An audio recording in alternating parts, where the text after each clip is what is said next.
Hello friends, मैं आज फिर आपके साथ एक नए टॉपिक को लेकर आया हूं अपने बच्चों को बताने के लिए। आज का जो हमारा टॉपिक है वो है केमिकल रिएक्शन। केमिकल रिएक्शन क्या होता है और कितने प्रकार का होता है, इसकी चर्चा आज हम अपने इस वीडियो में करेंगे। तो जो रासायनिक क्रियाएं हैं उनको हम बोलते हैं केमिकल रिएक्शन।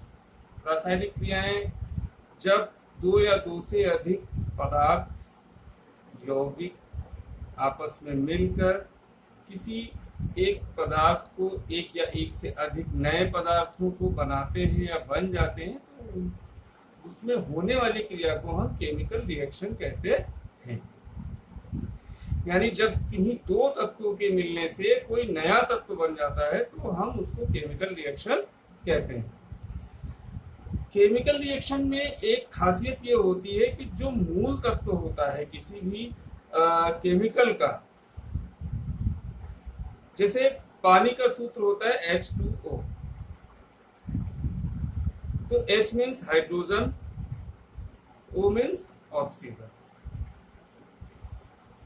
H और O मिलके पानी बना रहे हैं।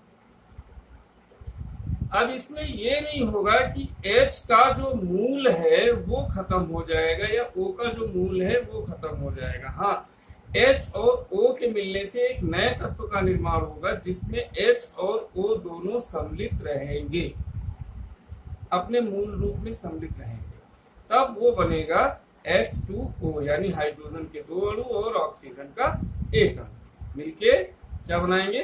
पानी।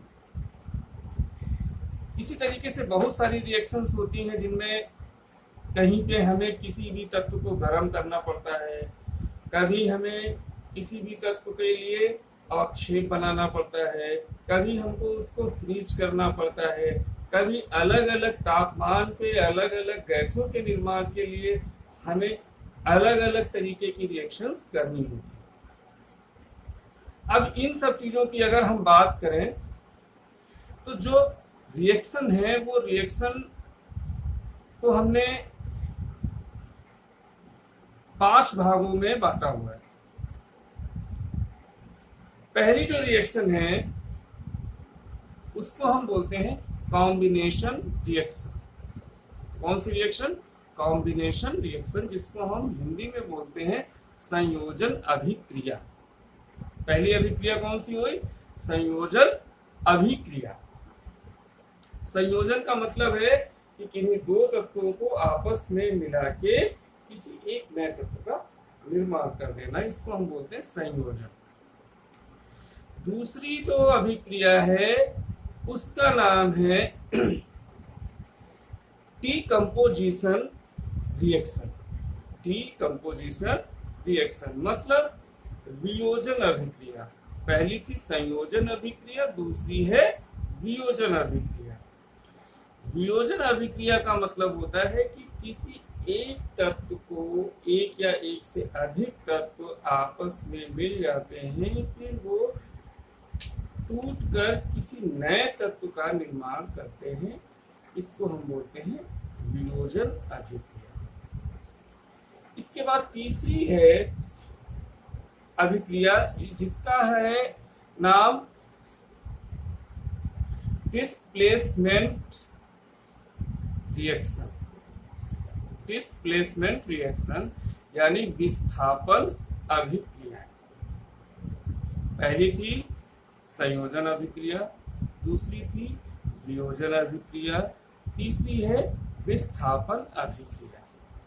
विस्थापन अभिक्रिया जो है वो भी तत्वों के विस्थापित होने से,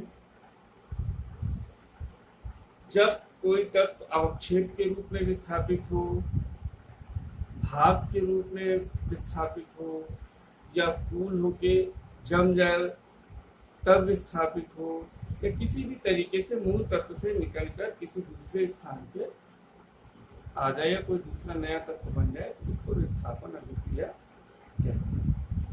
तीसरी है द्विविस्थापन यानी double displacement reaction. Double displacement reaction.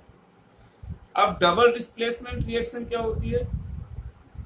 Double displacement reaction ये होती है कि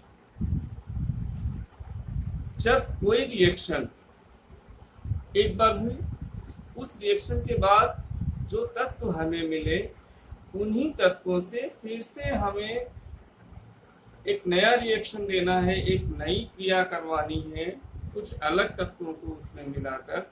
इसको हम बोलते हैं डबल डिस्प्लेसमेंट रिएक्शन। अब 4 हो गई टोटल। पहली हुई आपकी संयोजन अभिक्रिया, दूसरी हुई वियोजन अभिक्रिया, तीसरी हुई विस्थापन अभिक्रिया, तीसरी हुई द्विविस्थापन अभिक्रिया। संयोजन मीन्स कॉम्बिनेशन, फिर डिस्कम्पोजिशन, फिर डिस्प्लेसमेंट, फिर डबल डिस्प्लेसमेंट रिएक्शन। ये हो गए 4। अब 5वीं है ऑक्सीडेशन एंड रिडक्शन रिएक्शन।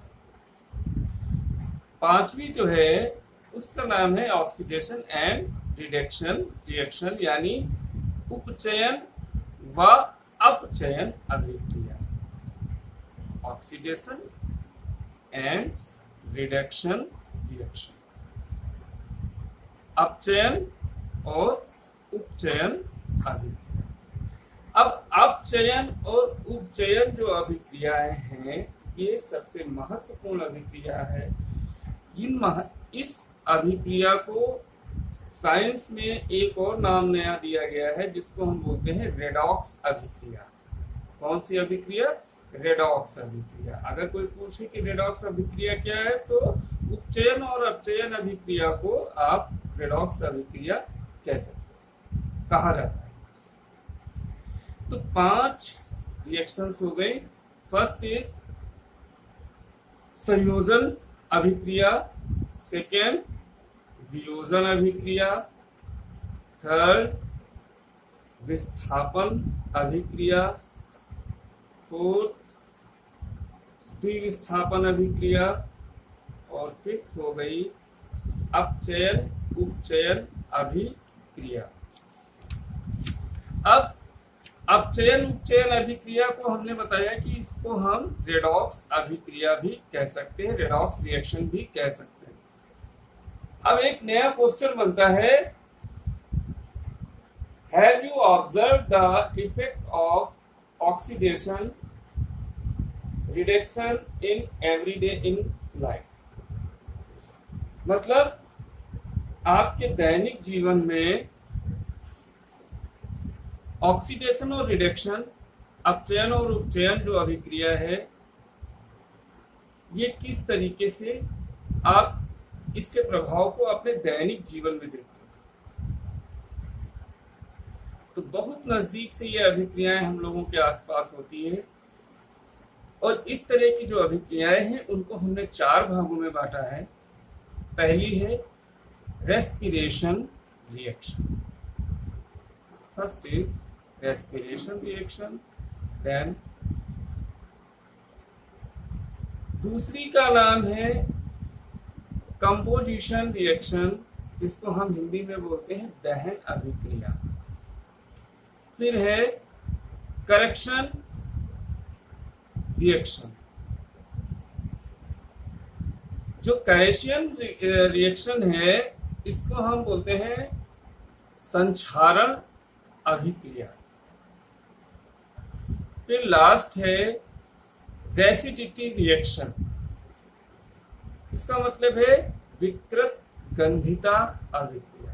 तो फर्स्ट वाली जो हमने बताई है रेस्पिरेशन रिएक्शन। रेस्पिरेशन मीन्स जो हम लोग श्वसन सांस लेते हैं, जब हम सांस लेते हैं तो सांस लेने में बहुत सारी अभिक्रियाएं हमारी बॉडी के अंदर होती है। बहुत सारी का मतलब है कि हम ऑक्सीजन लेते हैं और कार्बन डाइऑक्साइड छोड़ते हैं। अब ऑक्सीजन जब बॉडी के अंदर जाती है तो जाने के बाद वो पूरे शरीर में घूमती है।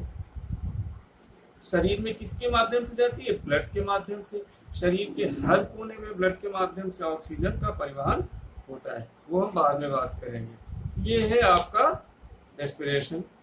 इसके बाद है दहन अभिक्रिया।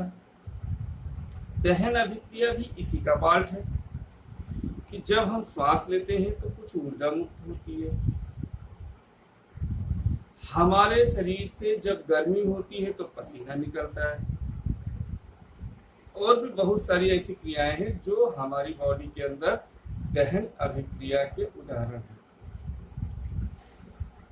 तीसरा है संक्षारण अभिक्रिया। संक्षारण अभिक्रिया का मतलब होता है कि जब किसी भी धातु या किसी भी तत्व पे अपने आप हवा और पानी की उपस्थिति में, यानी अगर खुले स्थान पे कोई वस्तु रखी है, कोई चीज रखी है, तो उसमें अपने आप से रिएक्शन हो जाएगी। रिएक्शन होने के बाद उस तत्व का कुछ नया रूप अलग दिखेगा। जैसे आप लोहे की सरिया को अगर आप डाल दीजिए कहीं पे खुले स्थान पे, तो होता क्या है कि उस लोहे की सरिया में जंग लग जाती है। जंग कैसे लगती है? जंग लगती है हवा और नमी के कारण, यानी हवा और नमी आवश्यक है जंग लगने के लिए। ठीक है, आयरन ऑक्साइड बोलते हैं जंग को, फिर बात करेंगे तो हम बताएंगे जंग के विषय में। फिर है विकृत गंधिता। तो विकृत गंधिता का मतलब होता है कि कुछ ऐसे तत्व होते हैं जो अपने उपस्थिति, अपने खुशबू के माध्यम से दर्ज कराते हैं, यानी उनकी जो स्मेल है वो समय समय पे चेंज होती रहती है। इसको हम बोलते हैं विकृत गंधिता। हमारे घर में भी बहुत सारी चीजें ऐसी होती हैं, हमारे आसपास भी बहुत सारी चीजें ऐसी होती हैं जिनको हम महक से, खुशबू से पहचान लेते हैं। इसको हम बोलते हैं विकृत गंधिता रिएक्शन। कोई भी चीज अगर आपके घर में आई, मान लीजिए दूध है, उसको अगर आप उबाल रहे हो लगातार, फटेगा नहीं, तो उसकी स्मेल दूसरी होगी। दूध का दही बन गया तो उसकी स्मेल दूसरी होगी। अगर वही दही 4 दिन रखा रहा तो उसकी स्मेल दूसरी होगी। अगर उसी दही से घी बन गया तो उसकी स्मेल दूसरी होगी। घी की स्मेल अलग होगी, मट्ठे की स्मेल अलग होगी, दूध की स्मेल अलग होगी। आप उसको स्मेल से ही पहचान सकते हो। इसको हम बोलते हैं विकृत गंधिता। तो आज का वीडियो थोड़ा सा लंबा हो गया है, कोई बात नहीं। ये थे केमिकल रिएक्शन जिनको हमने बताया आपको। अब इसके बाद हम आगे बात करेंगे, दोबारा फिर आपके साथ आएंगे। आज इतना ही, और इसमें अगर कुछ आपको पूछना हो, कुछ समझना हो, तो आप हमको कमेंट करिए। और अगर आपको वीडियो ठीक लगते हैं, अच्छे लगते हैं, या इनमें कुछ बदलाव आप चाहते हो, तो आप हमको कमेंट करके बताइए। आप बताएंगे तो उसमें कुछ चेंजेस कर सकते हैं हम लोग। ठीक है, ठीक है। फिर आज के लिए इतना ही। धन्यवाद। Okay, bye bye.